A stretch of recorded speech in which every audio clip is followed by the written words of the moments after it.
Puji, menyembah Dia.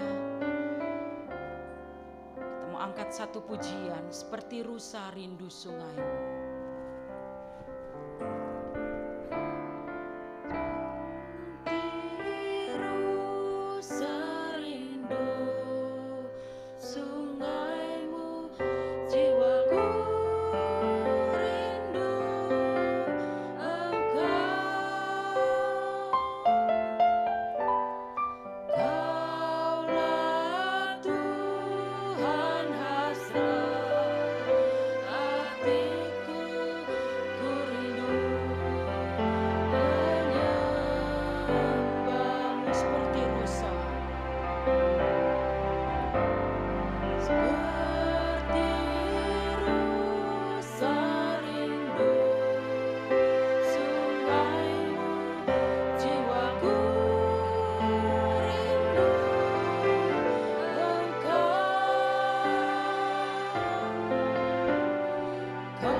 Yesus, Yesus.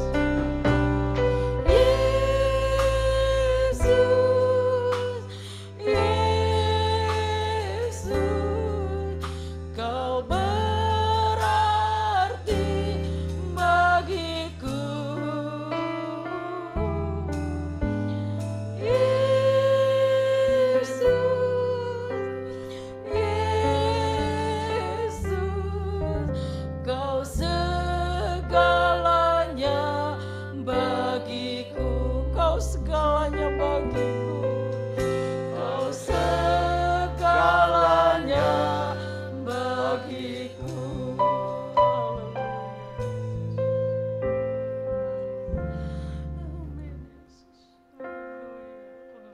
Bapa di surga, Bapa yang baik, Bapa pemelihara hidup kami, bahkan penyelamat kehidupan kami. Pagi hari ini kami bersyukur kepadamu ya Bapa, karena kebaikan, kemurahan dan kasih setiamu yang tak terhingga dalam hidup kami.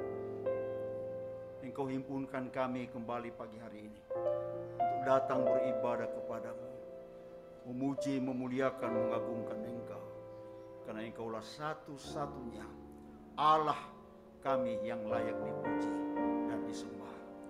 Terima kasih banyak Bapa buat segala kebaikan Tuhan dalam hidup kami, telah memelihara kami ya Tuhan, sehingga pagi hari ini kami boleh berkumpul bersama-sama ya Tuhan. Terima kasih banyak Bapa. Terima kasih, kami mau menyerahkan ibadah kami ini Tuhan dalam tangan-Mu. Sebabnya urapi yang memimpin pujian, urapi pemain musik ya Tuhan, yang akan membawa kami masuk dalam hadirat Tuhan, sehingga kami menikmati Tuhan di dalam ibadah kami pada pagi hari ini, dan sampai kepada kebenaran firman-Mu yang akan dibentangkan di tengah-tengah kami, memberikan kekuatan, penghiburan, pengharapan dalam kehidupan kami ya Tuhan. Terima kasih banyak Bapa. Urapi Revi, hamba-Mu Tuhan, yang akan menjadi saluran berkat bagi kami. Terpuji nama-Mu ya Tuhan. Kami serahkan seluruh rangkaian acara ibadah kami pada pagi hari ini, dari awal, pertengahan, sampai pada akhirnya, hanya di dalam nama Tuhan kami Yesus Kristus. Terpujilah nama-Mu ya Bapa. Jadilah kehendak-Mu Tuhan di tengah-tengah ibadah kami. Dalam nama Yesus kami berdoa. Haleluya. Amin. Amin. Puji Tuhan, silakan duduk saudara-saudaraku. Kita tersenyum kepada sebelah kanan kiri kita saudara. Kita tidak bisa berjabat tangan, tapi kita mau saling menyapa. Kita saudara di dalam Tuhan. Puji Tuhan saudara. Kita akan mengangkat satu pujian, karena Yesus aku hidup.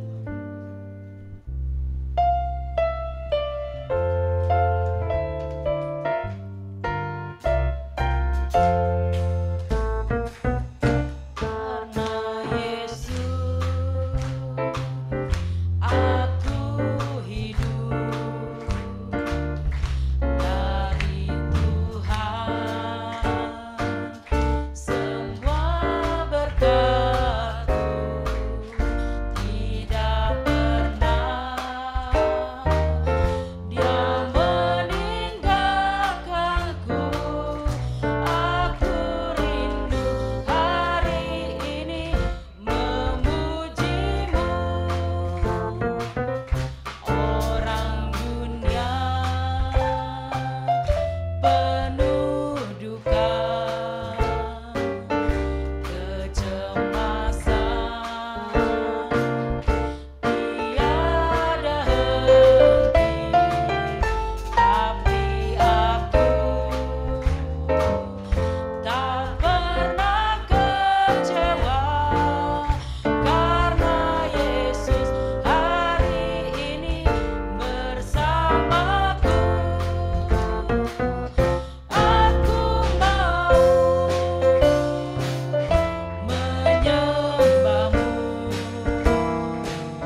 aminkan pujian ini saudara, bahwa dari Tuhan semua berkat kita. Hari ini kita ada semua karena kemurahan Tuhan saja saudara. Anugerah Tuhan kita bisa berkumpul dalam keadaan sehat, semua karena pemeliharaan Tuhan. Kita tetap berdiri saudara, kita mau memuji Dia, segala puji syukur hanya bagimu Tuhan.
Kita tetap tinggal berdiri, kita mau siapkan hati dan pikiran kita untuk mendengarkan firman Tuhan. Mari saudara, kita jadikan hati kita sebagai tanah yang baik, tanah yang siap ditaburi oleh kebenaran firman Tuhan, agar firman Tuhan itu dapat bertumbuh berbuah-buah bagi hormat kemuliaan nama Tuhan. Kita mau angkat satu pujian saudara. Oh Roh Kudus datanglah.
kasih.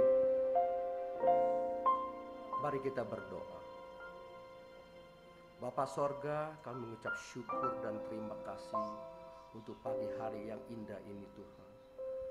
Kami bisa berkumpul bersama-sama memuji muliakan nama-Mu Tuhan, meninggi-ninggikan nama-Mu. Engkau yang ditinggikan, Engkau yang dimuliakan Tuhan. Terima kasih Bapa, terima kasih Yesus. Tuhan, pada pagi hari ini Tuhan, kami ingin menikmati Engkau Tuhan. Terus Tuhan, pimpinan-Mu Tuhan, buat kami, urapan Roh Kudus-Mu Tuhan, mengalirlah dalam hati kami Tuhan. Tuhan, aktifkan Roh Kudus dalam hati kami Tuhan. Karena pemberitaan Injil, pemberitaan firman-Mu Tuhan, pada pagi hari ini Tuhan, akan kami terima, kami akan diberkati. Kami percaya Tuhan, pagi hari ini jawabannya adalah firman-Mu yang berkuasa. Tuhan, urapan Roh Kudus-Mu pimpin hamba-Mu pada pagi hari ini Tuhan. Berbicaralah kepada kami lewat hamba-Mu ini Tuhan. Roh Kudus pimpin, urapan-Mu pimpin. Terima kasih Bapa, kami percaya dalam nama Yesus kami berdoa. Haleluya, amin. Silakan duduk. Mimbar selanjutnya diserahkan kepada hambanya Bapak Pendeta Revi Awondatu.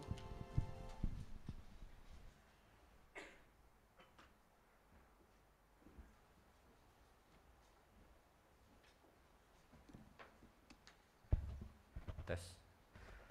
Haleluya. Haleluya. Ya, selamat pagi saudara, selamat kita berjumpa kembali di dalam ibadah hari Minggu. Saya bersuka cita pagi ini boleh melihat wajah-wajah yang sudah lama saya secara pribadi belum ketemu lagi. Jadi Om Alfred, Tante Yuli ya, dan keluarga senang melihat Tante sama Om. Dan juga Pak Raj juga, khususnya Om Armilan yang di belakang ya. Saya baru lihat juga Om dalam kondisi yang agak sulit, tapi saya kadang kalau lihat orang di kursi roda tetap datang ke rumah Tuhan tuh suka mikir, kalau saya sendiri di posisi yang sama apa saya sanggup tidak ya. Tapi kadang hal seperti itu tuh menguatkan saya secara pribadi. Khususnya kalau saya masih bisa berjalan dengan sehat, saya mau coba selalu datang ke rumah Tuhan mencari kebaikan Tuhan. Saudara yang kekasih, pada minggu ini kita masih tetap dalam tema yang sama. Mari kita buka dan kita baca bersama di dalam Matius 11 ayat yang ke-28 sampai ke-30. Kita akan coba baca bersama. 1, 2, 3. Marilah kepadaku semua yang letih lesu dan berbeban berat. Ku akan memberi kelegaan kepadamu. Pikulah kuk yang kupasang dan belajarlah padaku, karena aku lemah lembut. Jiwamu akan mendapat ketenangan. Bab kuk yang kupasang itu enak dan bebanku pun ringan. Puji Tuhan. Nah, saudara sudah dengar khotbah dari perikop ini lebih dari sekali, dan khususnya minggu lalu yang berdiri di sini adalah guru saya, ya, Pak Yonatan itu guru homiletik saya. Jadi guru bagaimana cara berkhotbah. Jadi kalau saudara yang sudah datang atau nonton minggu lalu melihat lewat streaming, itu sudah khotbah yang sangat lengkap ya. Saya tidak bisa lebih bagus daripada itu. Tapi coba kita lihat pada pagi hari ini. Kembali kepada firman Tuhan yang pertama Yesus katakan adalah marilah kepadaku, atau kalau dalam bahasa Inggrisnya come to me. Undangan Yesus seperti ini bukan baru kali atau bukan hanya di saat itu saja yang kita baru baca, bahwa kita baru mendengar Yesus mengundang orang-orang sudah untuk datang kepada Dia. Come to me, datang kepadaku. Tapi di ayat yang lain juga, misalnya di ayat Yohanes 6 ayat 35 juga dia bilang, akulah roti yang hidup. Barang siapa yang datang kepadaku, ia tidak akan lapar lagi. Dan juga ada di ayat yang lain, Yohanes 7 ayat 37. Siapa yang haus, datanglah kepadaku. Karena aku air hidup, dan aku akan memberikan kepadanya minum, air minum. Artinya apa? Undangan seperti ini dilakukan berulang-ulang oleh Yesus di dalam setiap kesempatan. Dan dia selalu menggunakan istilah-istilah atau perumpamaan-perumpamaan. Kenapa dia bilang, akulah roti hidup, datanglah kepadaku, siapa yang lapar dan aku akan kenyangkan. Karena sebelum itu baru ada kejadian 5.000 orang dikenyangkan oleh 5 roti dan 2 ikan. Lalu banyak orang cari Yesus, kejar Yesus, kemanapun dia pergi diikuti. Sampai Yesus bilang, kamu ikut kepadaku bukan karena kamu percaya akan tanda-tanda. Tapi kamu ikut kepadaku karena kamu sudah kenyang. Yesus juga bilang saat itu, bekerjalah untuk makanan yang tidak dapat binasa. Melainkan makanan yang terus sampai ke kehidupan yang kekal. Dan selanjutnya saat dia bilang Yohanes 7 ayat 37 juga, itu ada satu hari raya pondok daun yang luar biasa. Dan di hari yang terakhir, di hari yang ke-10, di mana imam-imam mengambil air, dibawa ke bait Allah dan dituangkan di situ. Sambil berkata, datanglah sumber air hidup itu. Lalu Yesus bicara seperti yang tadi sudah dikatakan, marilah kepadaku siapa yang haus, aku ini air hidup. Dan di Matius yang baru kita baca juga dia datang bilang, marilah kepadaku hai yang letih, lesu dan berbeban berat. Nah yang saya mau kita lihat pagi hari ini adalah datang kepadaku. Artinya datang itu apa? Datang saudara bukan hanya dalam gambaran kita bahwa kalau Yesus di sini dan dia bilang datanglah kepadaku, lalu saudara datang secara fisik kepada dirinya untuk mendekat kepada dirinya. Tapi di dalam firman Tuhan maksud daripada datang kepadaku adalah percaya, terima aku. Aku ini sumber kehidupan. Dia bilang roti itu sumber kehidupan, makanan. Dia bilang air, siapa yang bisa hidup tanpa air? Dia bilang yang letih dan lesu, siapa orang yang tidak mau diberi kelegaan? Tapi artinya apa? Semua jawaban ada di dalam dirinya. Karena manusia saat itu khususnya bangsa Israel, setelah 400 tahun tidak ada firman, tidak ada nabi, tidak ada mujizat. Mereka jauh dari Tuhan, mereka tidak lagi tahu siapa Tuhan itu. Mereka tidak lagi merasakan secara pribadi. Dan Yesus datang untuk menawarkan, mari datang kepadaku. Karena di dalam aku kamu akan menemukan jawaban. Bukan cuma makanan yang fisik, tapi makanan rohani, tubuhku yang akan kuberikan kepadamu. Darahku yang akan menyucikan darahmu. Di saat dia mengundang dan dia datang, saudara. Kalau misalnya saya boleh gambarkan Yesus di sini dan saya di titik ini. Saat Yesus bicara untuk datang kepada dirinya dan saya mau dengar undangannya, saya akan datang kepada dirinya. Dan saat saya sudah ada di dekatnya, saya tidak lagi di titik awal di mana saya ada sebelumnya. Tapi saya sudah ada dekat dengan dirinya. Come to me, marilah kepadaku. Artinya apa? Percaya kepadaku. Ini seperti kata yang ringan, kata yang dasar. Percaya, iman. Tapi ini yang paling penting dalam kehidupan kita. Kenapa? Karena kita diselamatkan oleh karena anugerah melalui iman. Bukan karena hasil usaha kita disebutnya.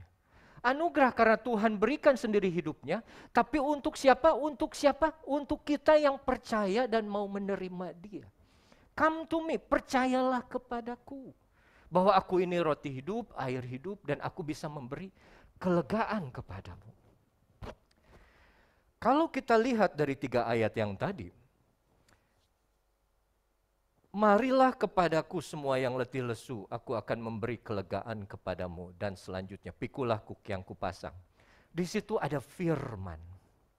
Maksudnya apa, Ref? Di situ Yesus sendiri berkata, itu ucapan dari Yesus. Ada firman, ada God's word. Yang kedua, ada will, ada God's will. Ada kehendak Tuhan. Kehendak Tuhan apa? Memberi kelegaan kepada saudara dan saya. Itu kehendaknya. Memberi roti hidup yang bertahan sampai kekekalan. Memberi air hidup yang akan terus mengalir, aliran-aliran air baru dalam hati kita. Manusia, ada satu pendeta ngomong dan saya suka, jangan mati-matian bekerja untuk sesuatu yang tidak dibawa mati.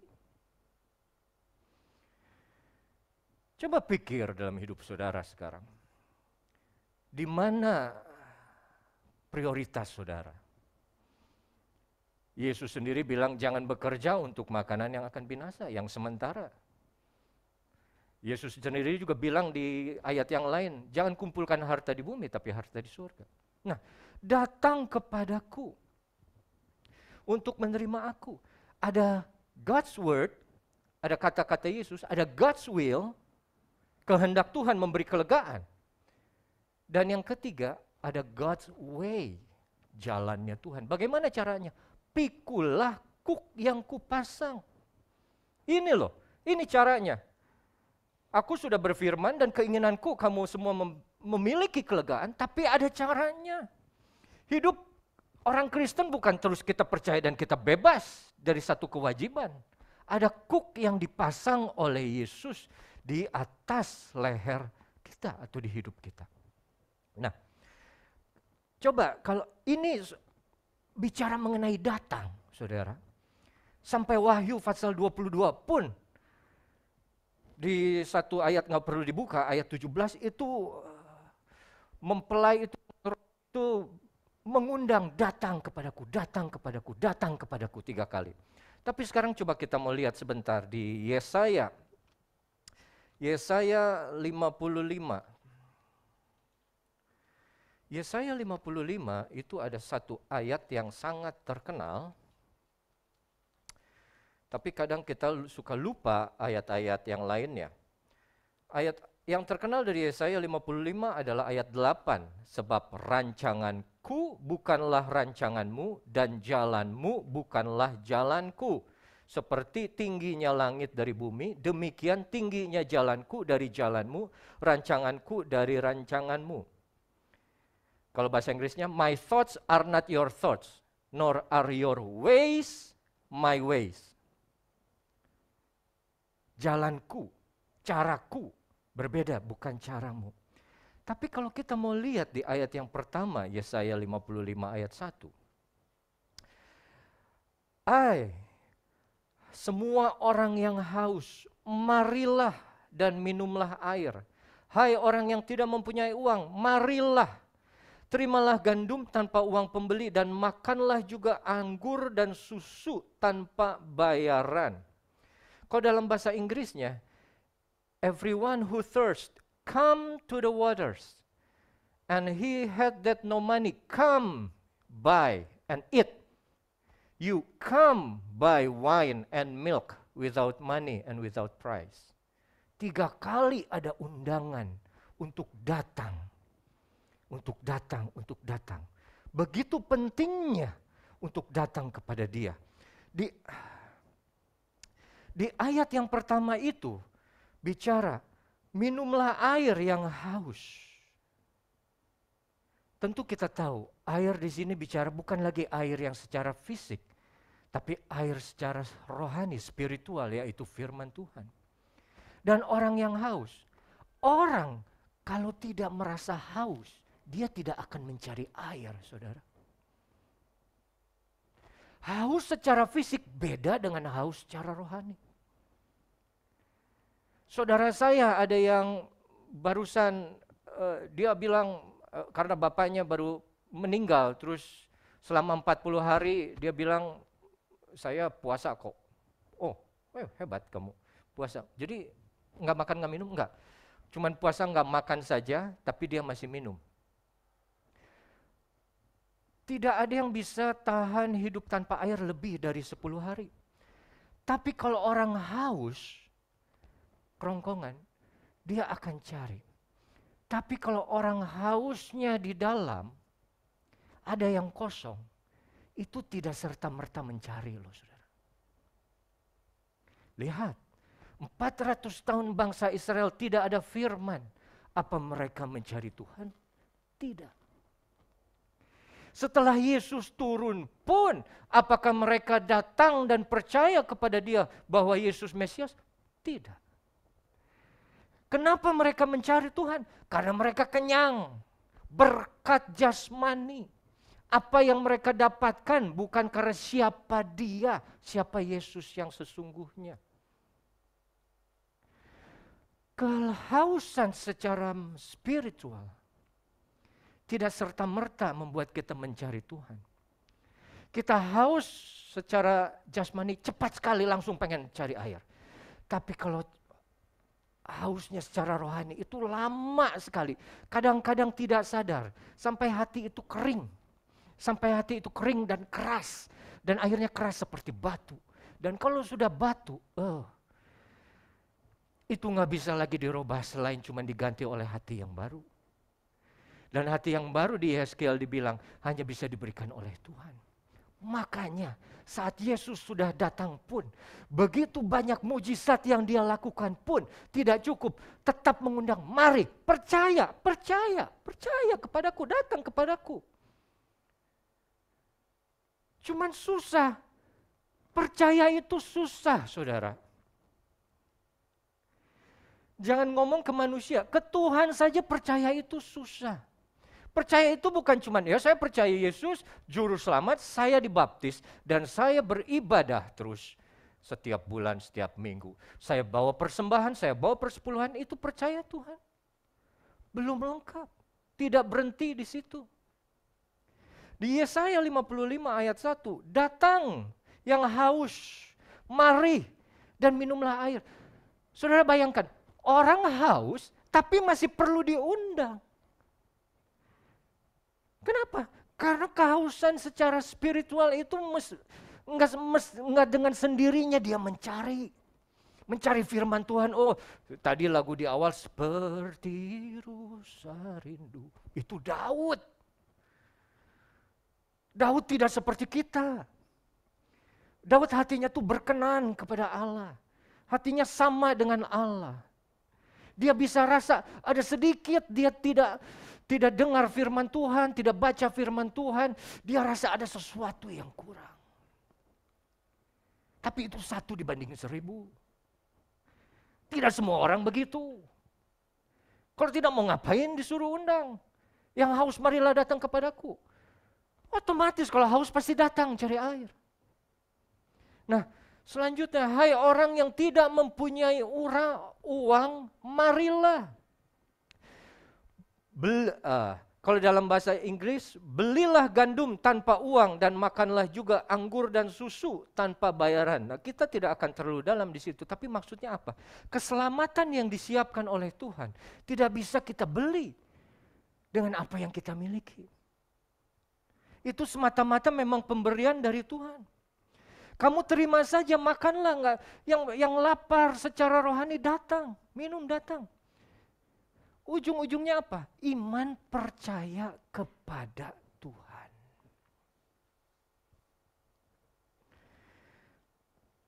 Ayat 2, Yesaya 55.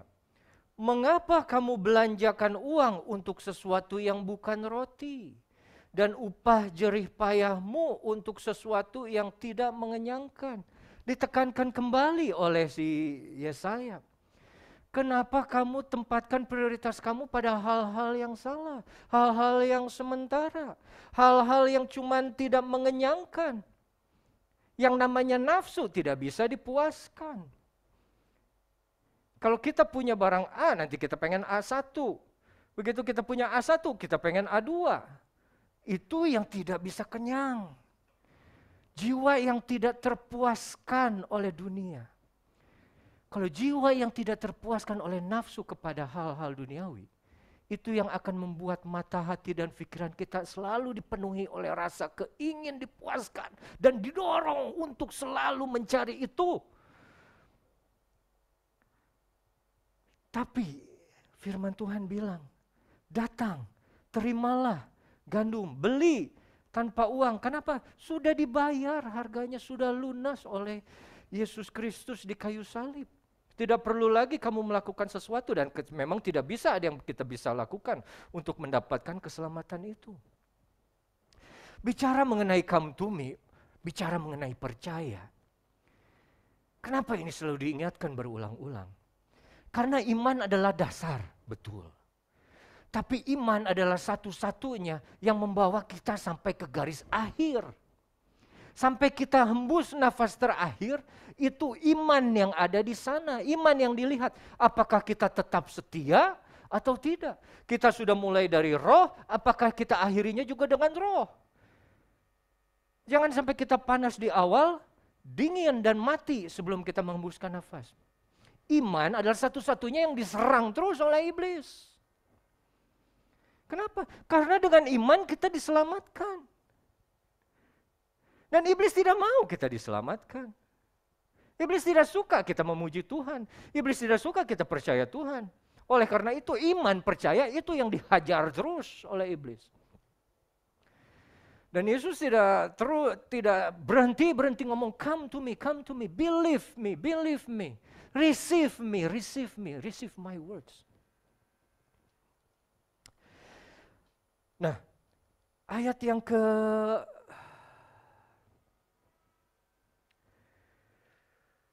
6, ya Yesaya 55 ayat yang ke-6. Carilah Tuhan selama ia berkenan ditemui. Seek the Lord while he may be found. Berseluruhlah kepadanya selama ia dekat. Kapan ini dia masih berkenan ditemui? Kapan dia masih bisa ditemukan? Saat masih ada firman, saudara. Saat saudara masih mendengar firman.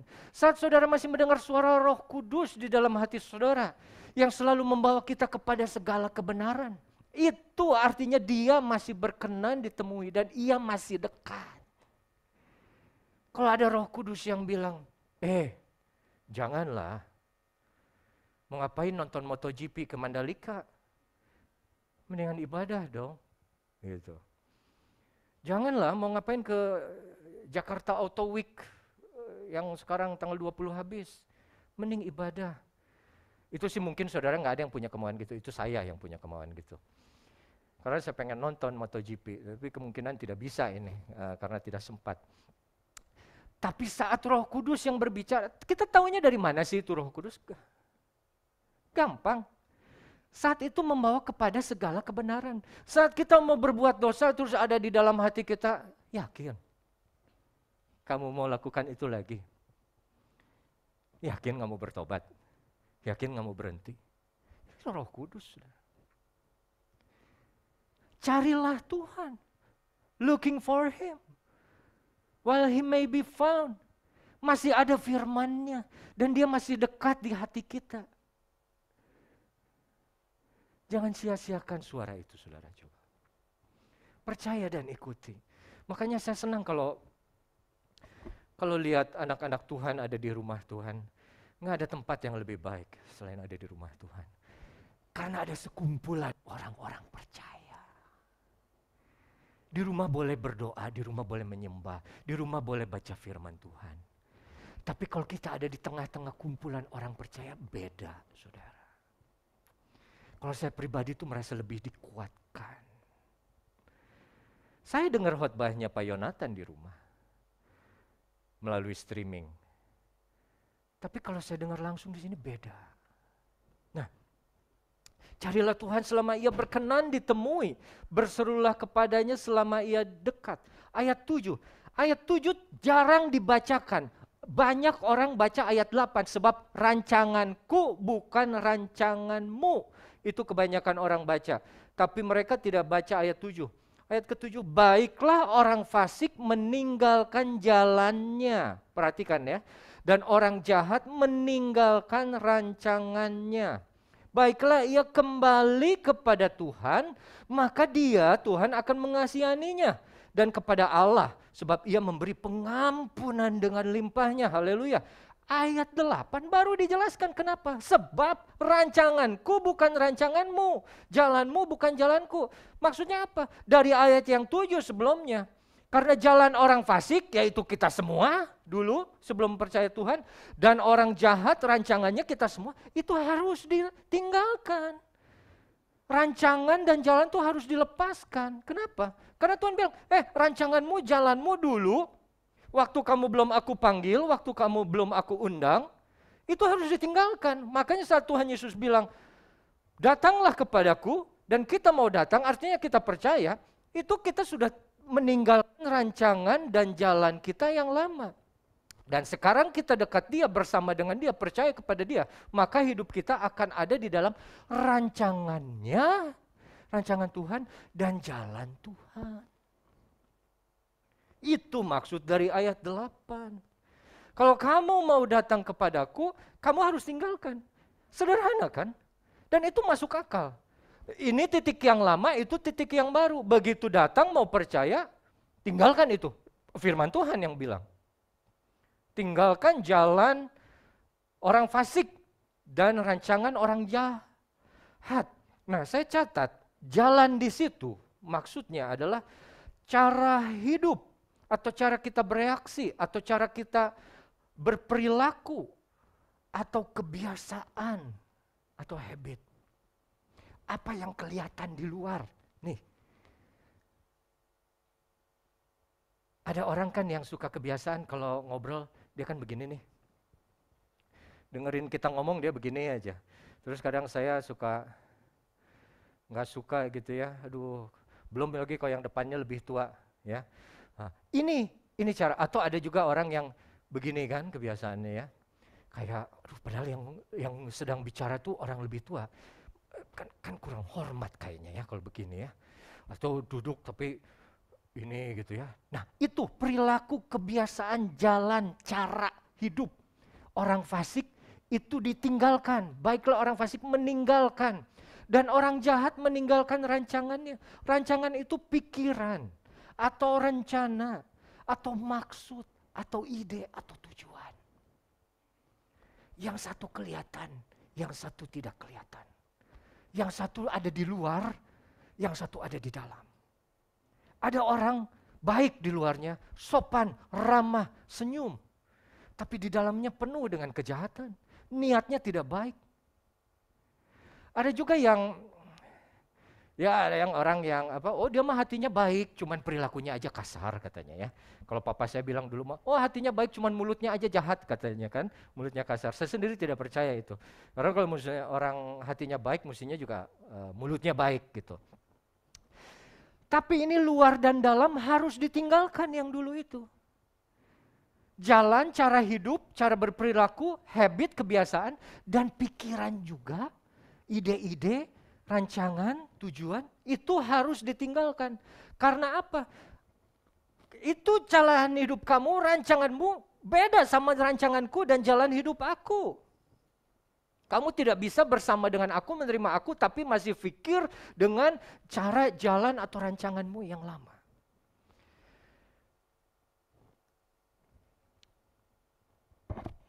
Oke, saya akan coba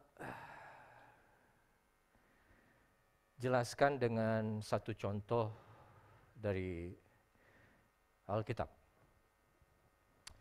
Kuk yang dipasang, itu jalannya Tuhan. Saya pakai bahasa Indonesia saja. Kita sudah tahu firman-Nya Tuhan. Knowing the God's word. Kita sedang melakukan kehendak-Nya Tuhan. Doing God's will. Tapi itu semua harus in a God's way. dengan jalannya Tuhan, dengan caranya Tuhan. Kenapa banyak orang Kristen tidak mengalami kelegaan yang seperti Yesus bilang? Padahal dia sudah tahu firman-Nya. Dia sedang mengerjakan kehendaknya. Karena dia salah dengan caranya. Banyak orang tahu firman, menjalankan kehendak Tuhan, tapi tidak pakai caranya Tuhan, tapi caranya dia sendiri. Kuk yang dipasang, sudah dijelaskan minggu lalu, bahwa kuk itu dipasang antara dua lembu, atau dua sapi, atau dua kerbau. Satu kerbau yang lebih kuat, satu kerbau yang lebih lemah. Satu senior, satu junior. Dan diberitahu bahwa kerbau yang lebih kuat itu akan mengarahkan, dia yang akan memimpin. Dan itu gambaran selalu dari itu Yesus. Dan kita kerbau yang bodoh, yang masih lemah, yang masih muda, itu yang kita harus ikut kerbau yang lebih kuat, yang lebih tahu. Kita nggak bisa mau lawan dia. Dia mau ke kiri, kita mau lurus. Yang kalah siapa? Kita yang lebih lemah. Dia lebih kuat kok. Yang sakit siapa? Kita. Kenapa saudara sakit? Karena kita nggak melakukannya sesuai dengan keinginan Tuhan. Tuhan mau bawa kita ke kiri, dan kuk itu yang seharusnya jadi mengikuti, membawa kita bersama dia, kita tetap pengen terus. Dan akhirnya seperti ada tarik-tarikan, makanya hidup kita kadang susah itu kenapa? Karena kita coba melakukannya dengan cara kita. Saudara masih ingat cerita, saya coba dengan singkat. Saat tabut Allah mau dibawa Daud kembali ke Yerusalem, diambil dari daerah Filistin, terus dinaikkan ke kereta, terus didorong. Pas didorong lembunya tergelincir. Satu orang yang namanya Uza yang menjaga itu, langsung dia tahan tabut Allahnya supaya jangan jatuh. Mati Uza. Tahu kenapa saudara dia mati? Dia melakukan hal yang baik kok. Dia menjaga tabut Allah. Dia mencegah tabut Allah itu jangan sampai jatuh. Tapi kenapa mati? Karena dia tidak melakukannya sesuai dengan caranya Tuhan. Caranya Tuhan itu tabut Allah harus ditandu. Bukan disimpan di atas kereta yang ada rodanya terus ditarik lembu atau didorong. Manusia kadang berpikir seperti itu. Dia mau coba bawa Tuhan mau-maunya dia. Bahwa Tuhan ini cara lebih efisien, nggak capek. Pakai roda, Tuhan pakai kereta. Bisa lebih cepat dong dibanding tanggul. Oh iya, betul. Tapi itu bukan yang aku mau. Jalanku bukan jalanmu. Dan jalanku bilang itu harus ditandu. Begitu mati, Daud tidak berani bergerak untuk beberapa saat. Dan dia simpan itu tabut ke satu rumah. Sampai akhirnya dia belajar, bahwa ini harus ditandu. Cara manusia kadang ingin cepat, pengen yang gampang, pengen yang efisien, tapi tidak efektif. Caranya Tuhan mungkin lebih lama bawa tabut Tuhan itu dengan tidak di atas kereta. Tapi lebih efektif, tidak efisien tapi efektif. Efektifnya apa? Nyampe ke tujuan. Saudara mau menjalani hidup saudara, hidup kekristenan saudara, mau dengan cara jalan yang efisien atau efektif? Efisien kadang kita pikir capek lah Tuhan, sama aja kok. Firman Tuhan di mana aja sama aja. Tuhan bilang, ingat, my way not your way. Rancanganku juga bukan rancanganmu. Kamu pengen yang mudah-mudah saja gitu, silakan. Tapi tidak akan sampai ke tujuan. Kalau kamu mau ikut aku, nih pikul, kuk yang kupasang ini ringan. Kenapa? Karena aku yang lebih kuat sudah menanggungnya. Kamu tinggal ikut saja. Saya coba tutup dengan satu. Tadi saya khotbah dari kapan ya? Jam 9 kurang 10 bukan ya? Ya udah. Katanya tidak apa-apa lebih lama sekarang ya. Om Luki ya? Mana Om Luki? Saya senang sama ada satu cerita yang dia bilang di sekitar tahun 50-an setelah Perang Dunia Kedua selesai, ada satu kapal laut sedang berlayar. Dan saat itu keadaan gelap dan berkabut. Mereka tidak bisa melihat dengan mata. Lalu anak buahnya ada yang ngomong, "Pak, itu ada lampu di depan." Nah, kalau zaman dulu belum ada radio itu, mereka bicara mengenai dari isyarat lampu ya saudara ya, kita tahu Morse gitu kan, kedip-kedip gitu. Oke, kasih tahu ke dia, suruh geser 10 derajat ke timur. Lalu di sana balas, kamu yang geser 10 derajat ke barat. Apa? Kirim lagi. Suruh geser 10 derajat ke timur. Dan saya ini adalah Laksamana Marshal, pemimpin dari kapal ini. Kirim. Kirim lagi balik dari sana.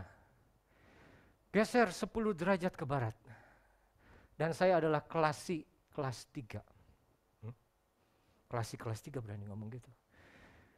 Kirim lagi. Apa mereka tidak tahu? Geser 10 derajat ke timur dan ini adalah kapal perang, battleship besar, punya senjata. Di sana balas lagi. Geser 10 derajat ke barat. Ini adalah mercusuar. Kadang kita seperti begitu. Kita ngomong, "Don't you know who I am?" ke Tuhan. Dan Tuhan bilang baik, "Don't you know who I am? I am the Lord of your God." Aku Tuhan Allahmu. Selainku tidak ada Allah yang lain. Aku yang menciptakan kamu. Aku tahu saat kamu di dalam kandungan. Aku yang membentuk kamu dalam rahim ibumu. Aku yang merencanakan semua yang indah. Aku Alfa Omega. Aku yang pertama yang kemudian. Aku yang awal dan akhir. Hidupmu ada di dalam tanganku. Dan itu yang kadang kita lakukan. Kita mau jalan dengan jalannya kita. Saudara, kalau kita mau ikut jalannya Tuhan, pikul kuk yang dia pasang. Percaya dia sepenuhnya. Walaupun kadang dia bawa kita ke tempat yang kita tidak mau, ke tempat yang kita tidak mengerti, tapi ke tempat juga yang menyakitkan. Tapi kalau Tuhan mau bawa kita ke situ, be as it may, jadilah seperti yang dia mau. Saudara masih ingat cerita Sadrak, Mesakh, Abednego? Mereka masuk ke dapur api. Dan mereka bilang, kalau Tuhan yang kami sembah sanggup menyelamatkan kami, dia akan menyelamatkan kami. Kalaupun tidak menyelamatkan kami, perlu Tuanku ketahui, kami tidak akan menyembah Tuhan Allahmu. Kita tahu, setelah akhirnya Raja Nebukadnezar marah, dibuat dapur itu 7 kali lebih panas. Semua yang mengantar Sadrak, Mesakh, Abednego mati sebelum masuk. Dan mereka dimasukkan ke situ. Lalu Raja kembali berkata, bukankah tadi kita masukkan 3 orang? Iya Tuhan, kenapa ada 4 orang sekarang? Tuhan tidak akan memadamkan api. Tuhan bisa padamkan api itu, bisa kalau dia mau. Tapi Tuhan izinkan api itu tetap menyala. Dan karena iman Sadrak, Mesakh, Abednego tetap masuk. Dan akhirnya Yesus sendiri yang turun beserta dengan mereka di dalam dapur perapian itu. Bukan masalah cobaannya atau tempatnya saudara. Tapi masalahnya dengan siapa kita bersama saat itu terjadi. Dan bagaimana Yesus bisa hadir itu karena iman Sadrak, Mesakh, Abednego. Iman yang tidak tergoncangkan. Dan itu yang Yesus mau dari saudara dengan saya. Yesus mau kita percaya kepada dia. Bukan karena mujizatnya. Bukan karena perbuatannya. Tapi karena siapa dia sesungguhnya.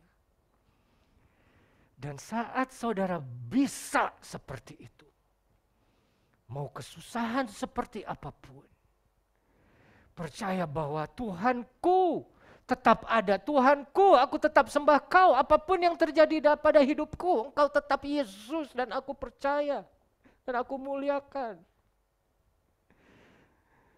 Saudara Mesa Abednego mendapat kelegaan yang luar biasa. Mereka lepas keluar dari dapur api itu dan mendapatkan promosi. Saudara, firman Tuhan sudah saya sampaikan. Selanjutnya biarlah saudara dengan Roh Kudus yang boleh bekerja di dalam hidup saudara. Dan biarlah firman ini boleh menjadi kekuatan berkat kepada kita semua.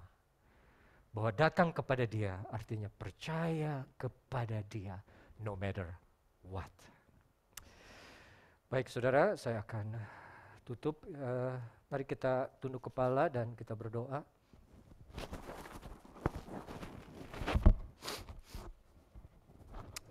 Bapa di dalam surga, terima kasih untuk firman-Mu pada pagi hari ini yang kembali mengingatkan kami untuk tetap percaya kepada Engkau, menerima undangan dari-Mu, percaya kepada firman-Mu, melakukan kehendak-Mu, dan melakukannya sesuai dengan jalan-Mu.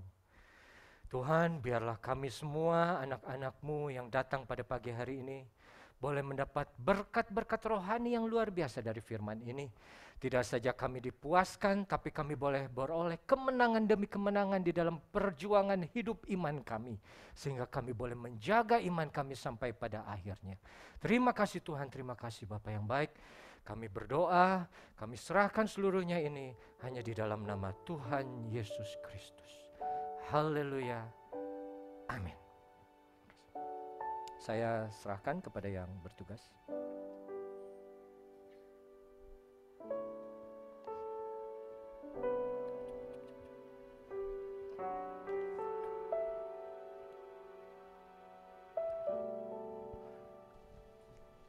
Puji Tuhan, terima kasih kepada hambanya Bapak Pendeta Revia Undatu yang telah menjadi saluran berkat bagi kita Jemaat AMS pagi hari ini. Saudara, sebentar kita akan mendengarkan pengumuman. Silakan Pak Gunadi.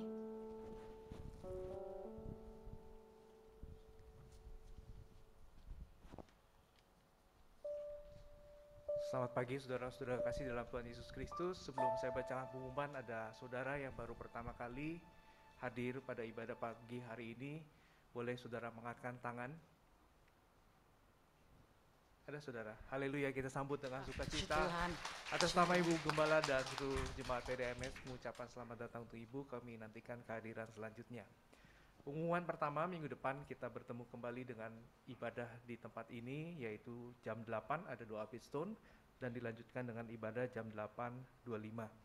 Dan minggu depan, saudara yang ingin hadir ibadah onsite, kami juga tetap mengharapkan untuk melakukan registrasi atau reservasi secara reservasi sehingga kami dapat mengatur kapasitas tempat duduk yang tersedia. Dan selanjutnya untuk adik-adik, nanti jam 10.15 ada ibadah melalui Zoom. Untuk informasi lebih lanjut bisa menghubungi Ibu Heni dan Ibu Sandy. Mohon orang tua juga kalau bisa ikut menemani anak-anaknya dalam sekolah minggu. Selanjutnya untuk adik-adik kelas 5 sampai kelas 9, PDAMS juga mengundang untuk ibadah melalui Zoom yang diadakan setiap hari Jumat, nanti tanggal 25 Maret jam 7. Untuk informasi lebih lanjut bisa menghubungi Ibu Sandy atau Ibu Mary. Selanjutnya untuk remaja dan dewasa muda, kami juga mengundang untuk ikut dalam ibadah Zoom yang diadakan setiap hari Sabtu, yang dipimpin langsung oleh Bapak Pendeta Nemo Bahari. Setiap hari Sabtu jam 7:30 malam kami mengundang anak-anak muda, kami bisa sharing bersama dan juga membahas firman. Untuk informasi lebih lanjut bisa menghubungi Ibu Fungling atau Ibu Lingling di nomor handphone yang tertera. Nah, untuk seluruh jemaat PDAMS kami juga mengundang untuk ikut dalam ibadah Bidstone malam yang diadakan setiap hari Selasa jam 7:30 malam. Nanti tanggal 22 Maret kita juga ada Bidstone. Untuk informasi bisa menghubungi Ibu Fungling dan Ibu Lingling. Dan selanjutnya, terakhir saudara, untuk protokol ibadah PDAMS, nanti setelah ibadah ini, mohon untuk keluar sesuai dengan instruksi yang diminta oleh para usher. nanti keluar sesuai dengan aturan asyir supaya tidak berkerumun, dan juga nanti saudara bisa memasukkan kolekte di kotak kolekte yang tersedia. Sekian pengumuman, Tuhan Yesus memberkati. Terima kasih Pak Gunadi. Mari sidang jemaat dikasih Tuhan, kita bangkit berdiri, kita akhiri ibadah kita di pagi hari ini. Nanti doa berkat oleh Ibu Gembala. Terima kasih Tuhan untuk kasih setia-Mu.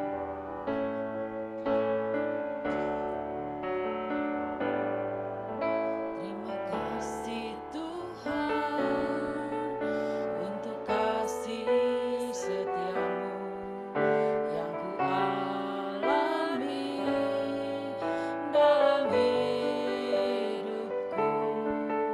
Terima kasih Yesus untuk kebaikan-Mu sepanjang hidupku. Terima kasih. Terima kasih Yesusku buat anugerah yang Kau beri, sebab hari ini Tuhan adakan syukur bagi-Mu. Terima kasih Yesus. Haleluya. Mari Ibu Gembala.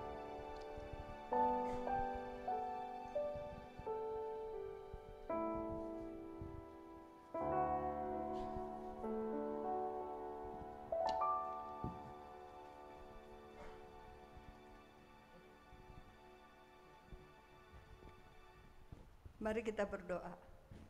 Terima kasih Tuhan, pada akhir dari ibadah kami pada pagi hari ini, kembali kami mengucap syukur kepadamu. Betapa Engkau baik dalam kehidupan kami anak-anak-Mu Tuhan. Sungguh Engkaulah gembala kami yang baik, yang selalu memimpin kami ya Tuhan Yesus, melindungi dan menjaga kami setiap saat Tuhan. Terima kasih Tuhan, terima kasih untuk pertemuan pada pagi hari ini. Kembali Tuhan Yesus kami berdoa untuk saudara-saudara kami yang masih belum bisa hadir. Engkau tolong mereka ya Tuhan, sehingga apa yang menjadi kendala mereka juga boleh Engkau tolong Tuhan.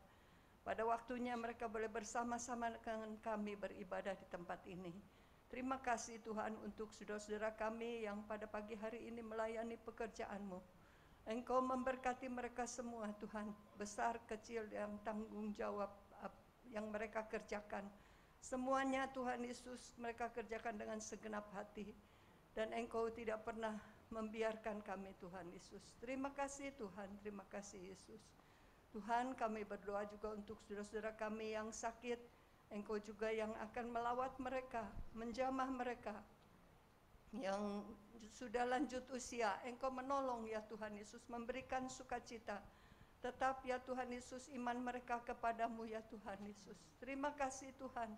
Terima kasih buat pemeliharaan-Mu yang tidak pernah kami ragukan ya Tuhan Yesus. Secara jasmani, amat terlebih secara rohani Tuhan. Engkau akan memberkati kami, Engkau akan mencukupkan kami.